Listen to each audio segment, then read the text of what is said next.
Good morning, class. Let me just continue with chapter 3, which is so interesting, and I'll be giving you an assignment on your Moodle later today.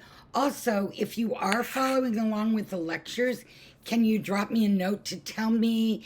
And if you're not, I won't bother continuing with them. If I look away today, it's just that I'm looking at my notes. Okay, let's go on about chapter 3. I gave you a brief introduction the other day. We introduced still another historian, Herodotus from Halicarnassus, Persia. We learned that he had traveled to Ethiopia, India. He was a Greek speaker, and one of the most interesting things about him is that he observed that phenomenon that we talked about the other day called Pan Hellenism. That the Greeks, as they traded, traveled, they colonized. In other words, they created Greek communities with Greek speakers all up and down the Mediterranean coast. And that's kind of interesting. And Herodotus also wrote the history of the aristocrats in Greece and also the barbarians. Remember, we talked about this idea of gibberish, bar. That's where we got the name barbarian, meaning somebody who was outside of the fold, of course, and we still use it. Oh, don't eat like a barbarian, something like that. Okay, so we're adding Herodotus to our history, our line of historians. And through Herodotus, however, we know that he believes that all Greek speakers regarded themselves to be different than other people, and all of them responded a little different. The Greek people, or the people that Herodotus viewed and wrote about, felt that they responded a little different to the Bronze Age collapse. In other words, to the Sea People's victories in the area. What we do know is that perhaps before, but at least subsequent to the Sea People, as they were rebuilding their culture in the islands of Greece, of the Mediterranean, they had a common language and they definitely had a common culture, as opposed to the barbarians or the people who lived outside of them. We begin to get some of the similarities with our own culture when we begin to look at their culture. It seems that they valued individual liberty to some degree, also because they lived in scattered locations, probably. They valued many of these islands, some sort of participatory government. They had artistic impulses, and they definitely believed in the power of the human mind. All of these things are things that I would say we believe in even today, and that are similar to our own culture. And remember, I talked about this idea of anachronism. Even though those things might be similar, don't be fooled. They're not going to be looked at exactly the same way as we look at them today. So when we start studying democracy later in the week, remember that their democracy is not quite like the democracy we know today. Because, to really apply the idea of individual liberty or equality or participatory government is going to look a little different no matter where you are. But anyway, anachronism is this idea that we take our concept of slavery today and project it onto what we know of slavery, 2,000 years ago. Okay, so what we do know about this period from 1000 to 400 BCE is that there was a lot of political experimentation in the Greek world, amongst the Greek islands, and some sort of cultural sophistication in ancient Greece. And we call this ancient or archaic Greece. Now, by the end of the 12th century, as you know, the Mycenaean, meaning 1100, right? Mycenaean culture had collapsed. It was only in that little island, and look on your map. I don't know where that map is, somewhere in chapter 3. Look on your map, and you can see that only Athens and the area around Athens survives, at least even in tatters, but it survives. And the citadels of the Parthenon and the Acropolis survived. And you can even see those ruins today. But the population was decimated, the economy, the social organization, everything collapsed after those sea people. Many of the population moved inland, away from the coast, because they were frightened, of course, of any further marauding or attack. And we know that the use of writing declined. We've studied all of that. So the material reality of life, shaped by the collapse of the Bronze Age and the attacks of the sea people, is going to alter the Greek reality, the Greek landscape. Now, the Greek landscape, however, the Greeks living in that little island in Athens, which it was depopulated but not erased completely. So it was there that a new kind of population center grew up. And it's going to emerge from that.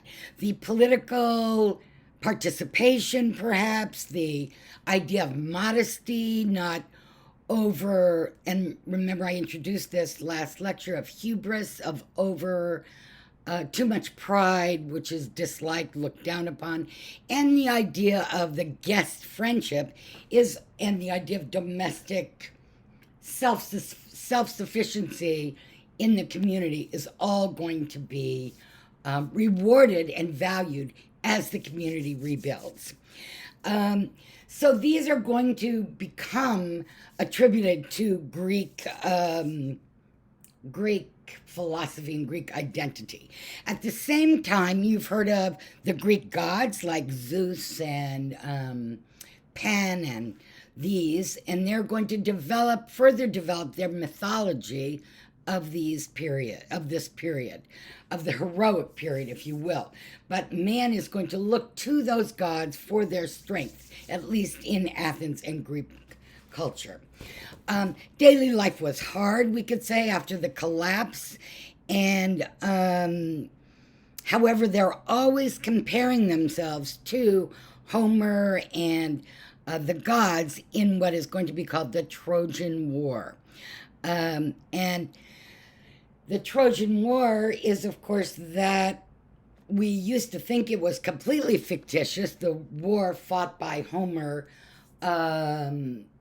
in the Odyssey, and then afterwards in the Iliad.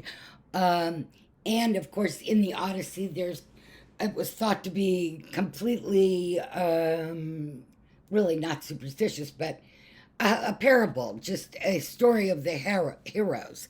But what we see is that archaeologists later have looked at the area and the writing of the Odyssey, and the Odyssey now stands for any journey of awakening or growing up or maturation, because this is the story of the many years it took Homer to get home from the Trojan War and what happened to his wife and, all the other stuff until he got home. Remember, there are sirens, who make large noises. There are cyclopses with one eye deterring him.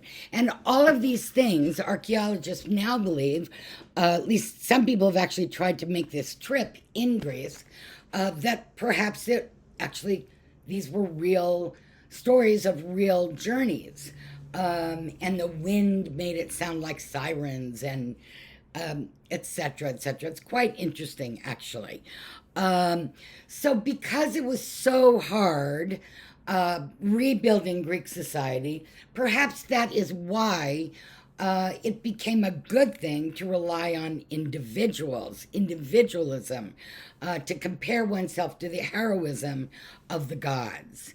You know, and the Greeks, therefore, were modest. They didn't believe in boasting, as I said, and they didn't like hubris. And they didn't believe that God or the heroes or Zeus would just intervene to make things right, if you will. They had to work very hard to rebuild their citadel culture in Athens and to rebuild the Greek landscape.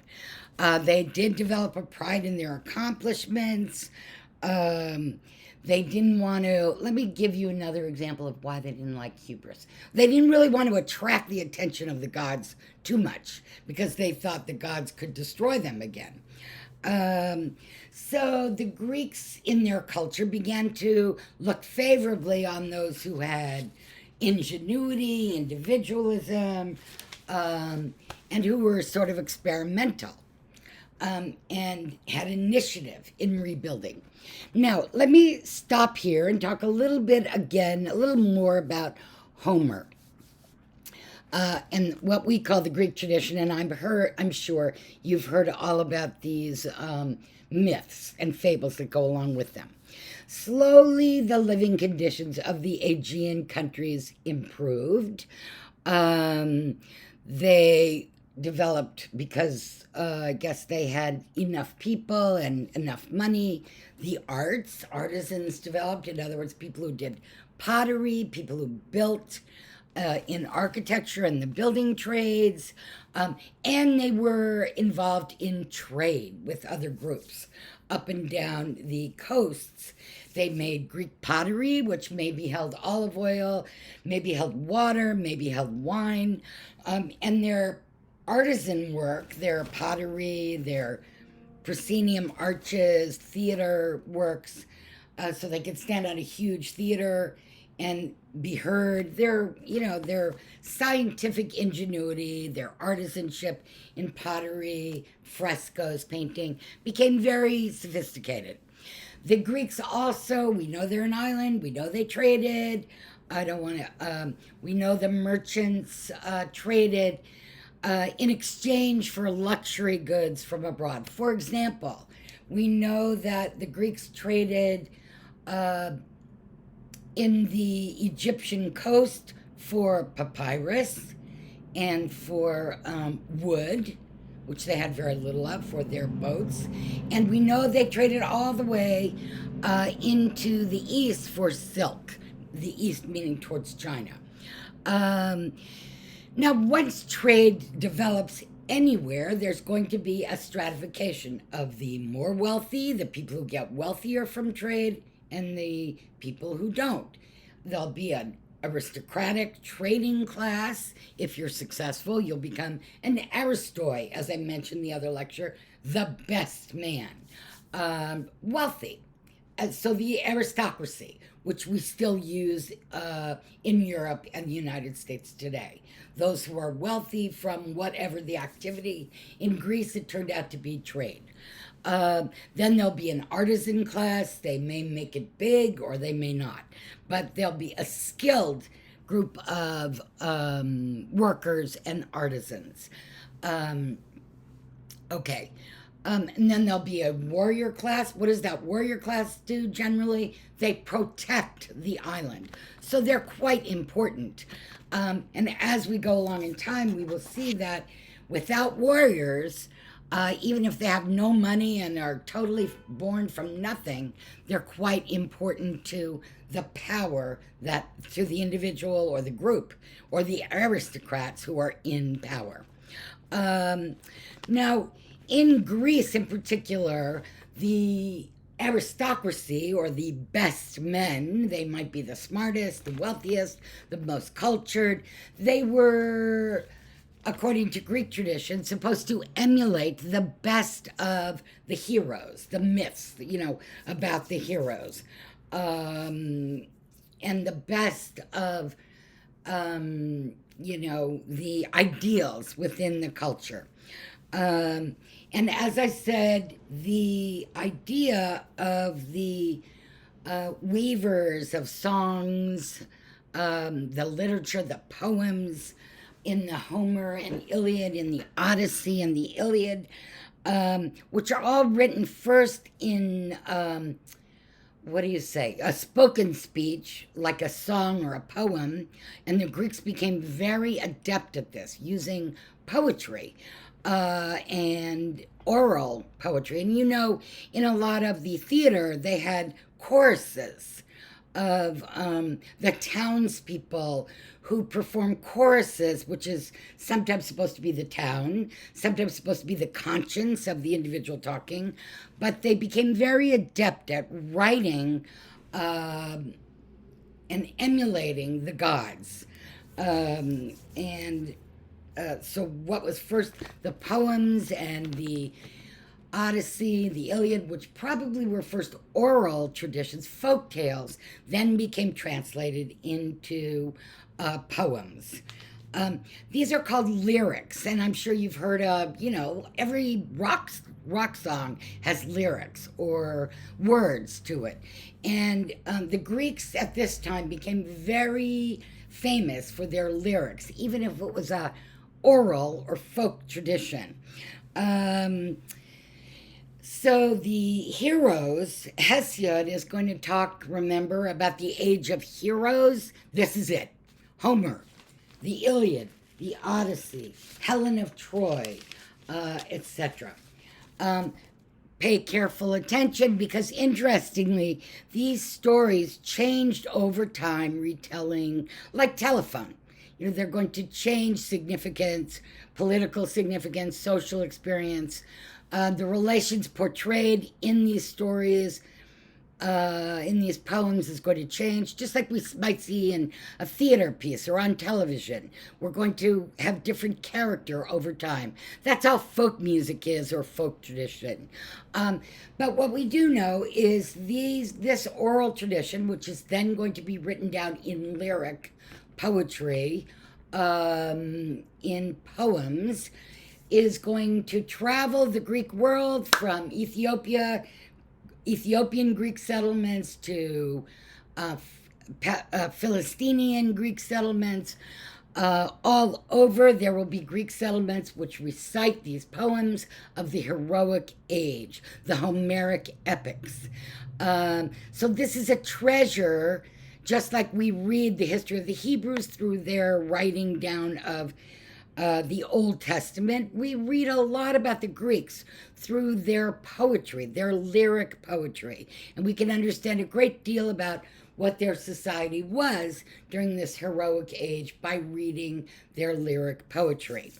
So Homer depicts a world in which competition, status, and ingenuity are important to the warrior and to the warrior elite. And the aristocracy, the best men who have the wealth, are dependent upon the military, the warrior elite, to protect them. And the warrior elite is dependent upon the aristocracy to feed them, just as they're dependent upon the farmer to do the same. So this is kind of the social exchange that we begin to see in communities, which you can relate to from today as well. And there were also the exchange through trade of expensive gifts and exotica. Silk, I'm sure, they didn't have silkworms to make silk in the Greek islands, so they would trade perhaps jugs that could hold pottery and artistic jugs, pottery, wine, water, olive oil, anything with the East to get them. And one other thing that you will know in traveling and trade, the importance of guest friendships, of treating a guest, make yourself at home, like that, which some cultures still have. The Greeks certainly still have that make yourself at home culture, the story of guest friendships. All over the Middle East, you'll see that probably more vitally than you'll see it here. So what else can I say about Greek culture? I just want to say that it's impossible to overstate the importance of, the warmth, the guest friendship, and the lack of the way they really disliked over pride, disliked what they called hubris. And if you read the Odyssey, there are tons of examples of this kind of culture. Even before a battle, they will share a meal to enemies in the spirit of guest friendship. And I'll just go on a few more minutes with this section. The Trojan War, of which, Homer, the Odyssey is all built, we believe began when Paris violated the holy ties of this kind of hospitality by seducing the wife of Menelaus, I should say, while he was a guest of the Spartan king. So that, of course, broke all the rules, and it also led to this competition over the past, over who was going to be the aristocrat, the powerful, and of course, that's going to create a conflict forever between Sparta and those in the Trojan War. So there were kind of hero cults and important families. The best families, the Aristoi, were there. People believed in sacrifices for their family. They also took pains, as you've probably heard of, to go to the oracles, supposedly spontaneous springs and wise people giving them advice. So they would observe these, and they would identify with their local heroes. So, two more things. The heroic ideal became a real feature of Greek society, and their epic poetry, meaning important poetry in the lyrics, and in their poetry. And if you look in chapter 3, where we are now, you will see on page 78, I don't know what it is, but you will see a dialogue between Glaucus and Diomedes, which is first written down, that illustrates both the lyricism in the poetry and the dialogue about guest friendship. I just will say right now there are a lot of other poets. One you may have heard of is called Sappho, from the island of Sappho. She was supposedly the first female poet. Many people believe she was identified with lesbians, and that's where we get women loving women, and that's where we get the Greek island of Lesbos. By the way, this is in the news again today because all or many of the refugees from Syria, from Turkey, during the period of ISIS, and even from Africa, end up and are still ending up on the island of Lesbos. Look at your map of Greece in the Mediterranean. Okay, I will stop here. I will be finishing chapter 3 in 2 more lectures, perhaps today, perhaps tomorrow. But I will be posting a written assignment on Moodle today. In that assignment, we will use the media page that I gave to you and lyric poetry. So thank you. I will talk to you soon.